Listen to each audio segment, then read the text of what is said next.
नमस्कार विद्यार्थियों, good morning, जय श्री कृष्णा। मैं विकास आप लोगों का हार्दिक स्वागत करता हूं आज के इस वीडियो सेशन में। विद्यार्थियों, लास्ट टॉपिक में हमने डिस्कस किया था कि कोषों के जो स्रोत होते हैं वो कौन कौन से होते हैं, जिसमें मैंने आपको एक बताया था अवधि के आधार पर, स्वामित्व के आधार पर और जुटाने के स्रोतों के आधार पर। आज के हमारे इस वीडियो लेक्चर में हम शुरू कर रहे हैं पहला प्रकार, जो है हमारा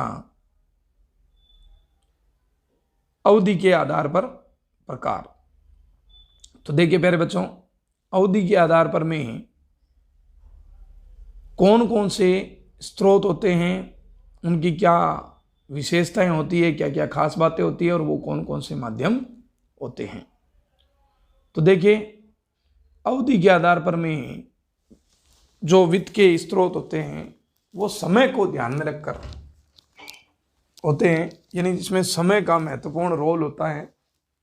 समय को आधार मानकर जो कोष जुटाए जाते हैं उसे हम अवधि के आधार पर कोष कहते हैं। तो देखो बच्चों, अवधि के आधार पर 3 कोष होते हैं। नंबर 1 लॉन्ग टर्म, जिसे हिंदी में बोलते हैं दीर्घकालीन कोष, मध्यकालीन कोष और अल्पकालीन मतलब शॉर्ट टर्म। तो अवधि के आधार पर जो ऋण प्राप्ति के जो स्रोत होते हैं, वित्त प्राप्ति के जो स्रोत होते हैं, वो 3 प्रमुख भागों में बंटे हुए होते हैं। कौन कौन से विद्यार्थियों? लॉन्ग टर्म, शॉर्ट टर्म और मिड टर्म, यानी मध्यकालीन। अब देखिए, इन तीनों के बाद जो आपके प्रमुख स्रोत होते हैं, इन तीनों की क्या क्या खास बातें होती है, दीर्घकालीन की क्या होती है, मध्यकालीन की क्या होती है और अल्पकालीन की क्या होती है। तो देखिए बच्चों, दीर्घकालीन जो स्रोत होते हैं उसकी कम से कम अवधि कितनी होती है? 5 साल, यानी 5 साल से ज्यादा अवधि के ही होते हैं। 5 साल से ज्यादा अवधि के ही स्रोत होते हैं, यानी जो वित्तीय स्रोत 5 वर्ष से अधिक वर्ष की अवधि के लिए आवश्यकताओं की पूर्ति करते हैं उसे हम लॉन्ग टर्म या दीर्घकालीन वित्त के स्रोत कहते हैं। आगे देखो बच्चों, ये जो दीर्घकालीन स्रोत होते हैं उसमें सबसे जरूरी चीज होती है शेयर्स। सबसे आता है, सबसे पहला महत्वपूर्ण स्रोत है शेयर। उसके बाद आता है डिबेंचर या आता है लोन, जो बैंक से लिया जाता है। तो बच्चों, ये 3 ऐसे स्रोत हैं जो आपके लॉन्ग टर्म फंड की आवश्यकता की पूर्ति करते हैं, लंबी अवधि के ऋणों की आवश्यकता की पूर्ति करते हैं। अब शेयर क्या होते हैं, डिबेंचर क्या होते हैं, ये हम आपको इसी वीडियो लेक्चर में आपको बताने वाले हैं। तो देखो बच्चों, अब ये कह रहे हैं इस प्रकार का धन कहाँ यूज होता है। लॉन्ग टर्म जो धन होता है बच्चों, लॉन्ग टर्म जो फाइनेंस होता है वो नॉर्मली फिक्स एसेट्स में यूज होता है। कहाँ यूज होता है? फिक्स एसेट्स, यानी स्थायी संपत्तियों को खरीदने के लिए, मकान खरीदने के लिए, भवन बनाने के लिए, मशीनें खरीदने के लिए, यानी लंबी अवधि से रिलेटेड खर्चों को करने के लिए दीर्घकालीन आवश्यकता वाले वित्त की पूर्ति करनी पड़ती है।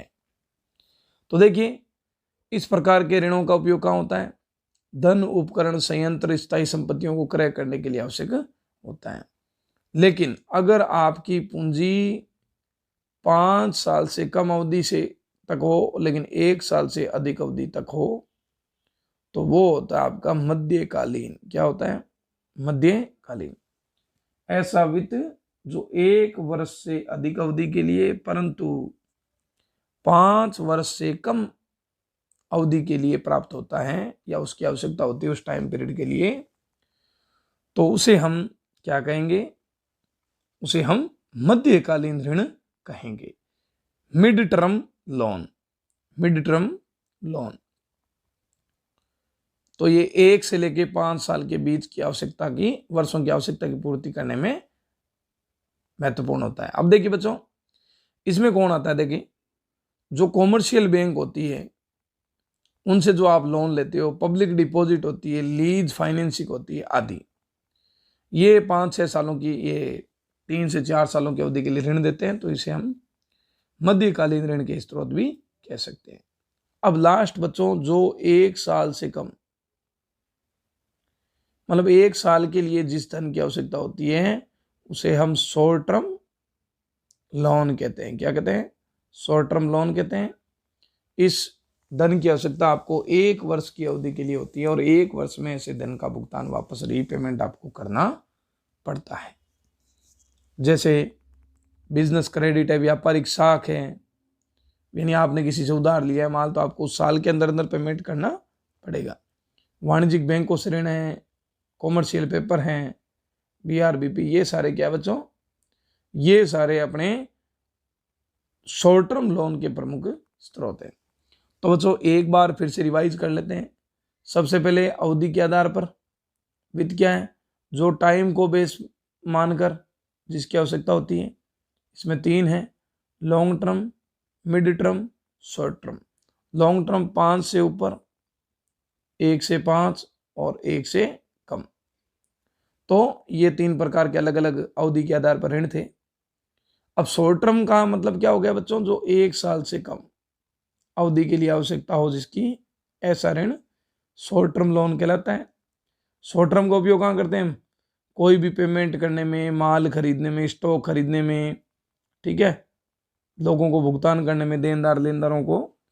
तो ये छोटे मोटे दैनिक कार्यों के लिए जिस धन का प्रयोग करते हैं उसे हम शॉर्ट टर्म लोन कहते हैं। जैसे अल्पकालीन वित्त अवधि, चालू संपत्ति जैसे बिल, स्टॉक के लिए सबसे ज्यादा सामान्य सी बात है। मौसमी व्यापार, जिनमें बिक्री के लिए स्टॉक जमा करना पड़ता है। 2 मौसम की अवधि के लिए लघुकालीन वित्त की आवश्यकता ही होती है। बिल्कुल 2 सीजन हो गई, मतलब 1 साल से कम ही है। आगे देखो, जो थोक व्यापारी होते हैं या जो फुटकर व्यापारी होते हैं, छोटे मोटे व्यापारी बोलते हैं जिसे हम, उनको भी ज्यादातर अल्पकालीन ऋण की आवश्यकता ही होती है।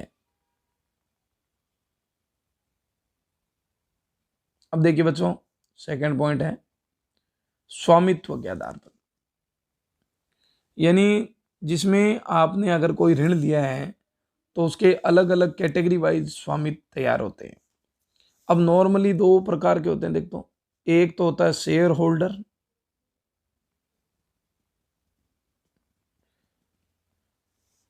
और एक होता है डिबेंचर होल्डर, जिसे हम बोल सकते हैं ऋणगत, पूंजीगत या स्वामीगत या ऋणगत। तो बच्चों स्वामीगत में 2 प्रकार के कोष होते हैं, एक ऋणगत कोष और एक आता है स्वामित्व कोष। अब स्वामित्व कोष का मतलब क्या होता है? देखिए, ऐसा कोष जो मालिक खुद ने अपनी व्यवस्था की है, उद्यम के स्वामी ने दिया है। यानी अगर मान लीजिए आपने साझेदारी बिजनेस शुरू किया, तो जितने साझेदार हैं ना, उन सभी साझेदारों ने अलग अलग पेमेंट किया, तो वो स्वामीगत कोष है। अगर आपका एकल व्यापार है, तो एकल व्यापारी ने जो पैसा लगाया वो आपका स्वामित्व कोष है। यानी स्वयं व्यापारी जो पैसा लगाता है, जो मालिक पैसा लगाते हैं, उसे हम स्वामीगत कोष कहते हैं, यानी स्वामित्व कोष कहते हैं। अब देखिए, एकल व्यापारी या साझेदारी या कंपनी के अंशधारी हो सकते हैं जिन्होंने पैसा दिए हैं। अब पूंजी के अलावा इनको क्या मिलता है? लाभ में जो भाग इन्होंने विनिवेश किया है उसे ही हम क्या बोलते हैं? स्वामीगत पूंजी कहते हैं। देखो, जब तक पूरा बिजनेस चलता है तब तक इनको पैसा लौटाना नहीं पड़ता। बिजनेस बंद होगा उसी दिन इनको पेमेंट करेंगे, अदरवाइज इनको पेमेंट नहीं करना है। अब देखिए, ये कंपनी का पूरा ध्यान रखते हैं, उसका प्रबंध, नियंत्रण, संचालन सब कुछ यही करते हैं। लेकिन जो ऋणगत कोष होते हैं उसका मतलब होता है आपने जिन माध्यमों से उधार धन लिया है, जिन माध्यमों से उधार धन लिया है और बदले में आपने उनको क्या दिए हैं? कोई डिबेंचर दिए हैं, कोई वाणिज्यिक पेपर दिए हैं, पब्लिक डिपॉजिट के रूप में सर्टिफिकेट इश्यू किए हैं, ये सारे क्या है? ऋणगत कोष है। क्या है? ऋणगत कोष। इसमें क्या होता है? एक निश्चित शर्त के आधार पर ये रुपए आपको प्राप्त होते हैं और आपको उस शर्त की पालना करनी पड़ती है, यानी निश्चित टाइम के बाद वो पैसा लौटाना भी पड़ता है, ब्याज भी देना पड़ता है और भी कई मैनी फॉर्मेलिटीज करनी पड़ती है। लेकिन एक बात है कि ऐसे जो धारक होते हैं इनको कंपनी के स्वामित्व में बोलने का अधिकार नहीं दिया जाता।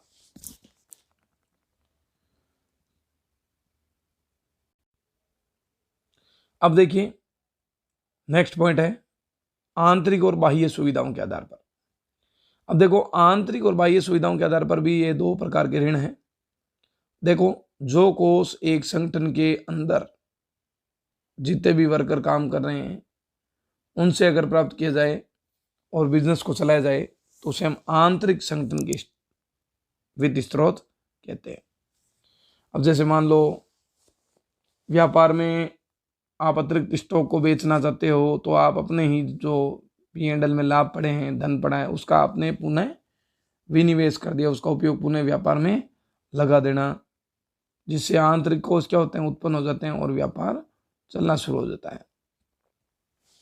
लेकिन ध्यान रखने कि ये जो भी धन देते हैं ना, उससे हम व्यापार की एकदम लिमिटेड आवश्यकताओं की ही पूर्ति कर सकते हैं, अनचाही आवश्यकताओं को पूरा नहीं कर सकते। उसके लिए आपको बाह्य ऋण लेने पड़ेंगे, बाहरी लोगों के सामने आपको वित्त की आवश्यकता प्रकट करनी पड़ेगी और बाहरी लोग ही आपको वित्त उपलब्ध कराएंगे, जैसे ऋणदाता है, क्रेडिटर हैं, बैंक है, वित्तीय स्रोत है, निवेश करता है। ये सारे आपको अगर धन की उपलब्धता करवाते हैं, आपकी कंपनी में, आपके व्यापार में पैसा इन्वेस्ट करते हैं, तो उसे हम बाह्य स्रोत कहेंगे, वित्त का बाह्य स्रोत कहेंगे।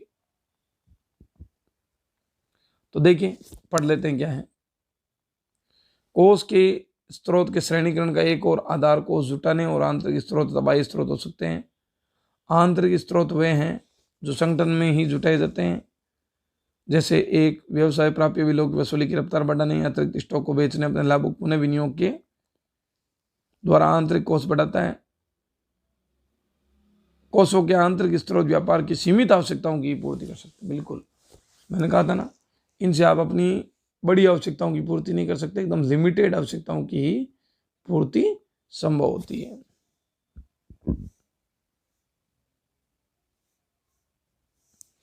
फिर देखिए जो कोष आप व्यापार के बाहर से जो स्रोत होते हैं वहां से प्राप्त करते हैं उसे हम बाह्य स्रोत कहते हैं। जैसे आपूर्तिकर्ता कौन होता है? क्रेडिटर, जिन्होंने आपको माल उधार बेचा, उनसे भी आप पैसा ले सकते हो। ऋणदाता मतलब डिबेंचर होल्डर, जो पैसा देने का काम करते हैं। और निवेश करता मतलब हो गया इन्वेस्टर। तो ये सारे व्यक्ति क्या करते हैं बच्चों, एक कंपनियों को ऋण की उपलब्धता करवाते हैं, तो उसे मानेंगे बाह्य ऋण के स्रोत। अब देखो ज्यादातर बाह्य स्रोत का ही प्रयोग एक व्यापारी करता है, क्योंकि उससे ज्यादा मात्रा में धन जुटाया जा सकता है और उनको काफी समय बाद पेमेंट करना पड़ता है। अब देखिए कई बार क्या होता है कि जैसे हम बाह्य स्रोत रखते हैं तो अपनी संपत्तियां क्या करनी पड़ती हैं, गिरवी रखनी पड़ती है। क्या रखनी पड़ती है? गिरवी रखनी पड़ती है, जमानत पर रखनी पड़ती है, तभी बाह्य स्रोतों से हम ऋण प्राप्त कर सकते हैं। क्रेडिटर हैं, इन्वेस्टर है, आपको धन तभी देंगे जब आपको उसको कोई ना कोई गारंटी दोगे पेमेंट करने की। तो गारंटी के बदले में कोई भी चीज, संपत्ति है, जमानत के रूप में रखनी पड़ती है। इसी प्रकार से देखो वाणिज्यिक पेपर है, डिवेंचर है, फाइनेंसिंग कंपनियों से लोन लेना, ये सारे भी बाह्य स्रोत के प्रमुख उदाहरण है। तो बच्चों ये हो गए सारे वित्त के जो कोष होते हैं उसके प्रमुख स्रोत। कोष कहाँ कहाँ से जुटा सकते हो। इसी प्रकार से देखो अब विद्यार्थियों आपका टॉपिक है पूंजी के स्रोत। स्रोत के बाद अब वित्त के स्रोत। कुछ व्यावसायिक इकाई विभिन्न स्रोतों से पूंजी जुटा सकती है। प्रत्येक स्रोत को अपनी पूंजी जुटाने की अलग अलग विशिष्टताएं होती है, जिन्हें सही रूप में समझना आवश्यक होता है, जिससे कोष जुटाने की सर्वश्रेष्ठ स्रोत की पहचान की जा सके। बिल्कुल हर एक जो वित्त का स्रोत होता है उसकी आपको पहचान होनी चाहिए, तभी आप उनसे अच्छी तरीके से जो कोष प्राप्त करके उसका सर्वोत्तम निर्णय ले सकते हो।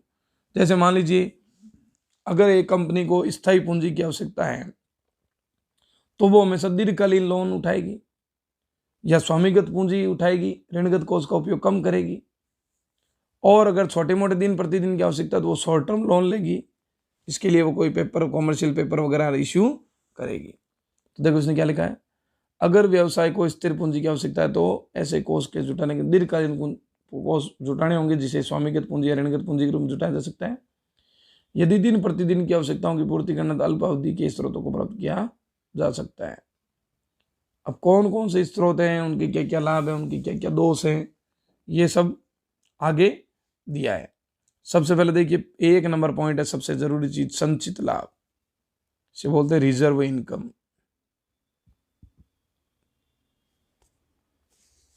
देखो संचित आय का मतलब क्या है कि देखिए जैसे एक कंपनी है, समझना ध्यान से, कंपनी ने 1 लाख रुपए का प्रॉफिट कमाया।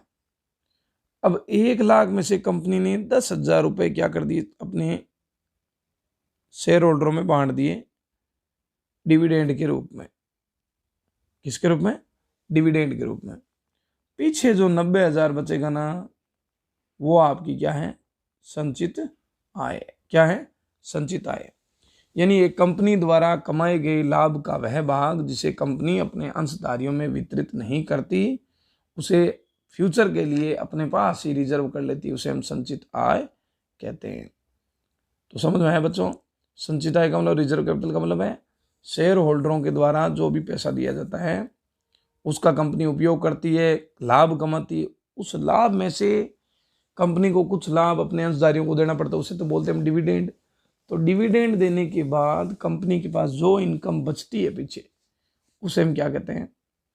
संचित आय कहते हैं। अब देखो ऐसी संचित आय का जब हम पुनः वापस बिजनेस में ही पैसा यूज कर लेते हैं उसी धन को, तो उसे हम बोलते हैं वित्तीयकरण। क्या बोलते हैं? स्वयं वित्तीयकरण या पुनः विनियोग कहते हैं। अब देखो हर एक संगठन में जो पुनः विनियोग करना है वो अपने संगठन पर निर्भर करता है, जैसे उसकी लाभ की स्थिति कैसी है, उसका लाभांश कैसा है, संगठन की नीति क्या है, संगठन की इनकम कितनी है, सब कुछ देखा जाता है। तभी डिसाइड किया जाता है कि भी कितना रिजर्व कैपिटल या कितनी रिजर्व पूंजी रखनी है। तो बच्चों संचित आय का मतलब समझ में आ गया? कंपनी के पास कमाए गए लाभों का वह भाग जो कंपनी डिविडेंड के रूप में नहीं बांटती, डिविडेंड बांटने के बाद जो लाभ बचते हैं उसके शेष रखती है, उसका कंपनी अपने पुनः विनियोग के लिए उपयोग करती है, तो उसे हम संचित आय कहते हैं। अब देखो संचित जो आय होती है उसके प्रमुख गुण कौन कौन से हैं। सबसे पहली बात, संचित आय किसी भी संगठन की पूंजी क्या क्या होता है? स्थायी स्रोत होता है, फिक्स सोर्स होता है। स्थायी का मतलब दीर्घकालीन। नंबर 2, इन्हें हमेशा ब्याज, लाभांश, अतिरिक्त लागत के रूप में खर्च नहीं करना पड़ता, क्योंकि जो खर्च किए हैं उनके बाद बचा हुआ भाग ही ये खुद होता है, तो इसका उपयोग डिविडेंड देने में नहीं होता।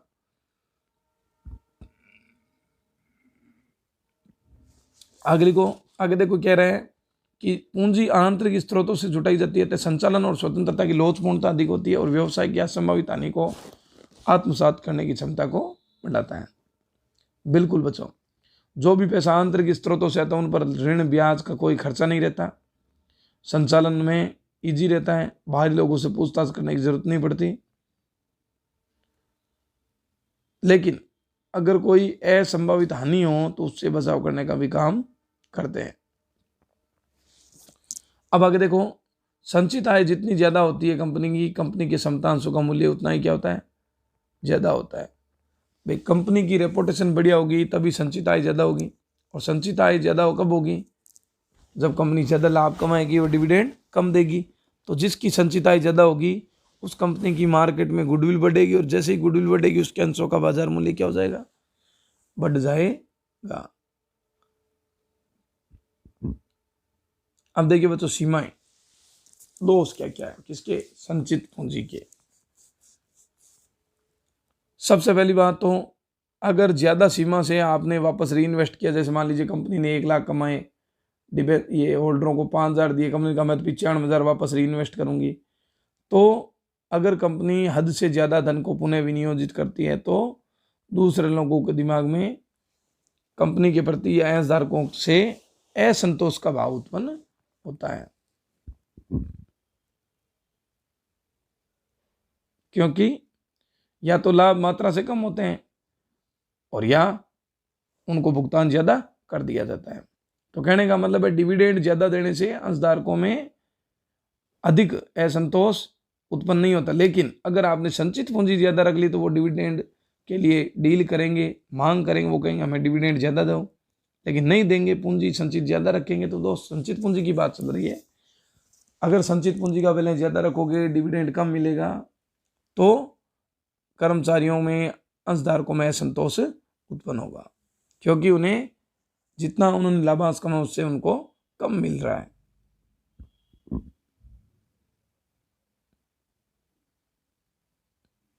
आगे देखिए, व्यवसाय के लाभों की अस्थिरता के लिए यह पूंजी का अनिश्चित स्रोत है।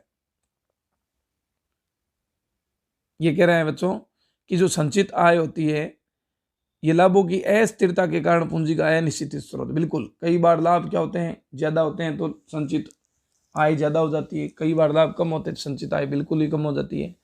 तो संचित आय का मतलब है, संचित स्रोत का मतलब है कितना कोष हमारे पास होगा ये हम बता नहीं सकते, ये हम अनिश्चित है, क्योंकि ये सारा कुछ लाभों पर डिपेंड करता है। जितने ज़्यादा लाभ होंगे फिर डिविडेंड मिलेगा, तो बचा हुआ लाभ क्या होगा, संचित लाभ होगा। अब देखो, ऐसी लागत को बहुत सी फर्म मान्यता ही नहीं देती क्योंकि इसमें कोषों का उपयोग हो सकता है।